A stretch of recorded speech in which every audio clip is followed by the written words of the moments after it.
নমস্কার, শুভ সন্ধ্যা। আমি ডক্টর প্রভাত ভট্টাচার্য বলছি। আমাকে অনুরোধ করা হয়েছে লিটারারি ব্যাপারে কিছু বলার জন্য, সাহিত্যের ব্যাপারে। তো আমি শ্রীরাম থ্যালাসেমিয়া প্রিভেনশন ফেডারেশনের ধন্যবাদ জানাই তাদেরকে আমাকে এই ভিডিওটা করার জন্য, এবং আমি তাদের এক্সিকিউটিভ কমিটির একজন মেম্বার। এরা তো অনেক রকম সামাজিক কাজকর্ম করেন, অনেক রকম কাজকর্ম করেন বললে কম বলা হয়। সারা বছরই জড়িয়ে থাকেন মানুষের সঙ্গে, শুধু থ্যালাসেমিয়া রোগী নয়, সাধারণ মানুষ সকলের সঙ্গে।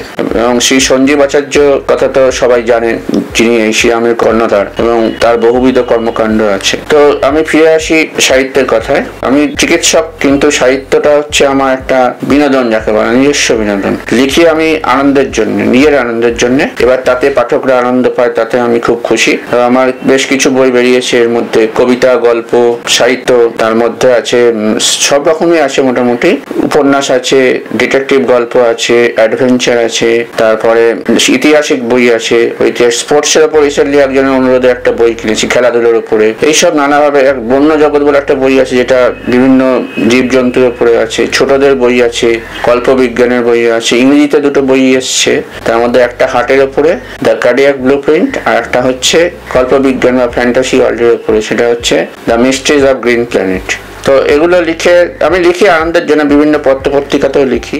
অনেকে জিজ্ঞেস করে কেন করি, আমি তো আগেই বললাম সেটা আমার নিজস্ব আনন্দের জন্য করি। সময় ঠিক খুঁজে এদিক ওদিক করে বার করে নেওয়া যায়, বার করে নিই।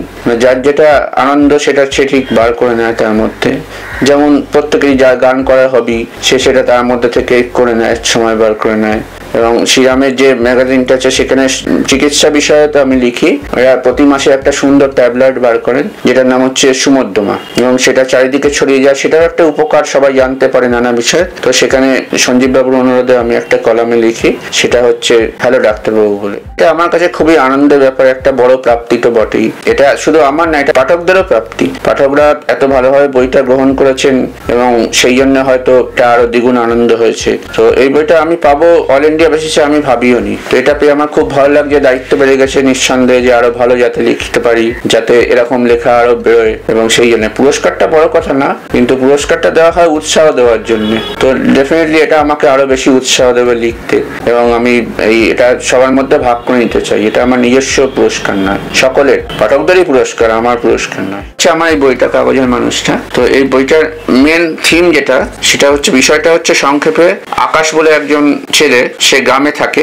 তার মা বাবা খুব কম সময়ের মধ্যে চলে গেছে, সে একা হয়ে গেছে, তাদের অবস্থা খুব একটা ভালো নয়। সে ভাবছে কি করবে। তখন সেখানে তাদের গ্রামেরই তার থেকে বড় একজন, সে শহরে কাজ করে কলকাতায়, সে তাকে নিয়ে যায়। তো সে চলে যায়, তার সঙ্গে কিছু করার নেই, একা থেকেই বা কি করবে। তো সেখানে গিয়ে সে প্রথমে কাগজ বিলির কাজ করে, এবং একটা রেস্টুরেন্টের একটা অস্থায়ী কাজ করে। তো এই কাগজ বিলি করতে করতে সে একদিন একটা কাগজ দিচ্ছিল একজনের বাড়িতে। তো তার বাড়ি একটা ছোট ছেলে বললো কাগজের মানুষ এসেছে। তখন তার মনে কথাটা স্ট্রাইক করলো, যে কাগজের মানুষ, সত্যিই তো সে কাগজের মানুষ, তার কোনো অর্থ নেই, কিছু নেই। কাগজের মানুষ কাগজওয়ালা হিসেবে একটা, প্লাস সে তার কিছুই নেই। কাগজের মানুষ বলতে তার পেপারম্যান আর কি। তো সেরকম তারপরে সে একটা অযাচিত ভাবে সুযোগ পেয়ে গেল, কোনো একটা কাগজের, যে খবরের কাগজের অফিসে তার দাদা কাজ করত, পাড়াতুতো দাদা। তো সেখানে সে হঠাৎ করে ঢুকে একটা সুযোগ পেয়ে গেল যে নিজেকে বিকশিত করার, এবং সেখান থেকে আস্তে আস্তে করে সাংবাদিকের পোস্টে চলে গেল, নানাভাবে খবর করে, যে কর্ণধার, তার আস্থাভাজন হয়ে। এইভাবে সে আস্তে আস্তে নানা রিপোর্টিং করতে করতে বিখ্যাত হয়ে গেল। ছোট থেকে কোথায় করেছিল না, সেখান থেকে সে উঠে গেল। কিন্তু সে সেই কাগজের মানুষই হয়ে গেল, মাটির মানুষ যাকে বলে। কাগজের মানুষ মানে তার কিছুই নেই, বিনয়টা যাতে তার মধ্যে থাকে, পাটা মাটিতে থাকে।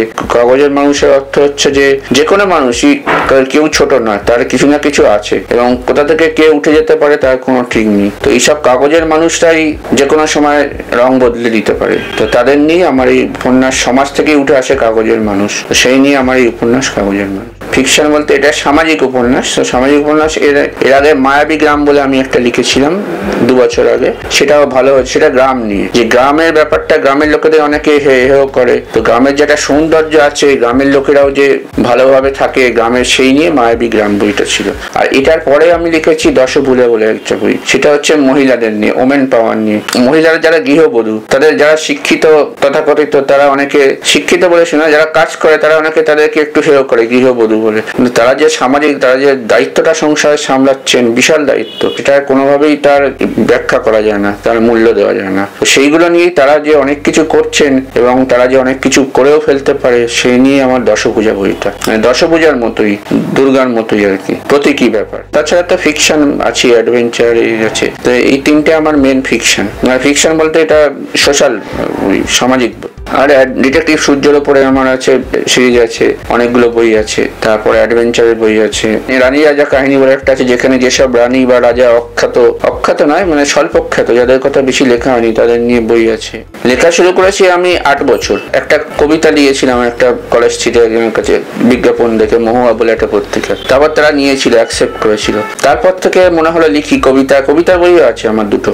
এরকম লিখতে লিখতে আস্তে আস্তে লেখা এলো। তারপর তারাই একটা আমার মাই ডটার বলে একটা বলে, হ্যাঁ এটাও একটা সামাজিক উপন্যাস, মাই ডটার, এটা বাংলা উপন্যাস। এটাও একটা ওমেন পাওয়ার নিয়ে, যে ছেলে চাই মেয়ে চাই না লোকের একটা ব্যাপার আছে, তো এখনো আছে, তো সেইটা নিয়েই বই উপন্যাসটা তারা বার করলো। তারপর থেকেই আমার আস্তে আস্তে নানা জায়গায় লেখা দিলাম, মনে হলো লিখি আরো, এরকম করে করে লেখাটা বাড়তে থাকে। এটা অ্যাক্সিডেন্টালি বলা যায়। তারপর থেকে ভালোবেসে ফেললাম লেখাকে, মনে হলো এটাই হবি, পড়াটার সঙ্গে লেখাটা আর কি। মনে হলো যখন সময় পাই একটু লিখে নিই। তার বিভিন্ন পত্র পত্রিকায়, ফেসবুকে থেকে, ওখান থেকে লেখা চায়, তো আমি ওখানে পাঠিয়ে দিই, তো সেইগুলো আমার লেখাও হয়ে যায়। সেই কালেকশন থেকে আবার পরে লেখার বই করা যায়। এরকম একটা ছোট গল্পের কালেকশন ওইখান থেকে করেছি, এইভাবে লেখাও হয়ে যায়। আমার ফেভারিট রাইটার হচ্ছে বিভূতিভূষণ বন্দ্যোপাধ্যায়। আরণ্যক বিভূতিভূষণ বন্দ্যোপাধ্যায় আমার খুব ভালো লাগে, এবং এটা তো পড়া উচিতই। মানে এই জটিল সমাজে কত সুন্দরভাবে একটা জীবন কাটানো যায় মানুষের, সেই আরণ্যকের মধ্যে লুকিয়ে আছে। সবার তো চাহিদা, ধরুন একজন একটা গাড়ি কিনলো, আরেকজনের গাড়ি নেই, তার মনে হবে যতক্ষণ না গাড়িটা পাচ্ছি,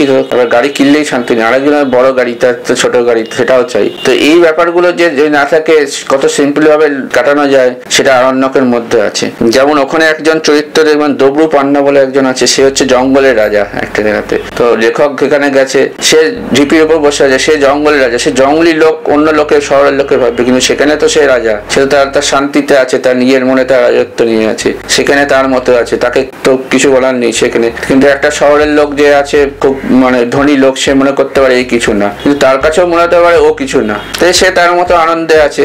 এরকমই থাকা উচিত। তো এগুলো এই আরণ্যক থেকে পাওয়া যায়, আরো অনেক বই থেকে পাওয়া যায়। তো আমার মনে হচ্ছে যে এটা খুব সুন্দর বইটা, ফিচার এখনকার দিনে খুব দরকার। লোকের মনে যে এই চাহিদা, আকাঙ্ক্ষা, এর থেকে অনেক রকম অপরাধেরও জন্ম নেয়। অপরাধ না হলেও নিজের মনে একটা ডিপ্রেশন, অনেক কিছু কম জটিলতা, এগুলো জন্ম নেয়। তো এগুলোর জন্য এই ধরনের কিছু কিছু বই পড়া দরকার। তারপরে কিছু হাসির, এবং শিবরাম চক্রবর্তী আমার খুব ফেভারিট। তো এরকম ধরনের লাইট লেখাও মাঝে মাঝে পড়া উচিত, সুকুমার রায়, এরকম কিছু কিছু পড়া উচিত, যাতে জিনিসটা অনেক সিম্পল হয়। সব জিনিসটা কমপ্লিকেটেড করে কোনো লাভ নেই। কাগজের মানুষ আছে, দশভূজা আছে, মায়াবিগ্রাম, আর একটা জিয়ার কাণ্ড কারখানা বলে রোবটের ওপরে বই আছে, রোবট মানবী জিয়া। আর আরো দুটো বই, রাজবাড়িতে রক্তপাত বলে একটা থ্রিলার আছে, আর একটা মমির আক্রোশ বলে ছোটদের বই আছে। আর এগুলো সবই ফ্লিপকার্ট, অ্যামাজনে পাওয়া যায়। আর ধানসিঁড়ি প্রকাশনের যে ধানসিঁড়ি বইঘর আছে কলেজ স্ট্রিটে, ওখানে তো সবসময় খোলা থাকে, ওখানে রোজই পাওয়া যায়। আমি আবার ধন্যবাদ দেবো শ্রীরাম থ্যালাসেমিয়া প্রিভেনশন ফেডারেশন। সাহিত্যের সঙ্গে থাকলে একটা সময়টা ভালো কাটে, সবাই কিছু না কিছু থাকে। এবার যারা থাকে না, তারাও যদি যুক্ত হয় তো ভালো লাগবে।